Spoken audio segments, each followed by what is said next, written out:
રાજકોટથી સમાચાર છે। સૌરાષ્ટ્ર યુનિવર્સિટી વિવાદનું ઘર બની રહી છે। કુલપતિ સમક્ષ ભૂતપૂર્વ વિદ્યાર્થીનીનું ચોંકાવનારું નિવેદન સામે આવ્યું છે।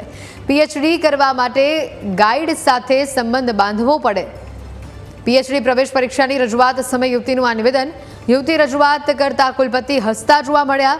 યુવતીની રજૂઆત સમયનો વિડીયો પણ સામે આવ્યો છે। 2017માં યુવતીએ પીએચડી માટે અપ્લાય કર્યું હતું। રાજ્યની અન્ય યુનિવર્સિટીઓમાં ગાઈડ પર ગંભીર આક્ષેપો થયા છે।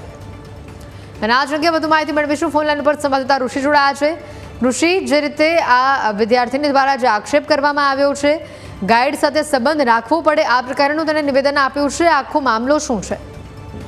સમગ્ર મામલે ગઈકાલે જ કુલપતિને રજૂઆત કરવામાં આવી હતી કે જે રીતે યુનિવર્સિટીમાં જે સત્તાધીશો દ્વારા એટલે કે પ્રોફેસરો દ્વારા પણ જે શોષણની વાત યુવતીએ જે આક્ષેપ કર્યા હતા, આ મામલે હાલમાં જ અત્યારે ડોક્ટર ઉત્પલ જોશી, જે સૌરાષ્ટ્ર યુનિવર્સિટીના કુલપતિ છે, તેને નિવેદન આપ્યું છે કે શારીરિક શોષણ જો થતું હોય તે બાબત ગંભીર છે, પરંતુ આક્ષેપ કરનાર યુવતી હાલ યુનિવર્સિટીમાં અભ્યાસ કરતી નથી અને બધી યુનિવર્સિટીમાં મહિલા વિંગ્સ પણ અહીંયા કામ કરે છે। સામાન્ય રીતે આવા ફિમેલ હેરેસમેન્ટના પ્રશ્નો આવતા હોય ત્યારે વિમેન્સ વિંગ જે છે એના દ્વારા યોગ્ય કાર્યવાહી પણ કરવામાં આવતી હોય છે, પરંતુ જે યુવતીના આક્ષેપ છે તેને ગંભીરતાથી લેવામાં આવ્યા છે અને જે કોઈ જો કસૂરવાર હશે એટલે કે ભૂતકાળમાં પણ આવી કોઈ ઘટના બની હશે તો તટસ્થપણે તપાસ કરી અને યુવતીની કાયદેસરની ફરિયાદ લઈને જે તે વ્યક્તિ હશે તેની સામે કાર્યવાહી કરવામાં આવશે તેવું સ્પષ્ટ નિવેદન કુલપતિ હાલ આપ્યું છે। જી, આભાર ઋષિ વિગત બદલ।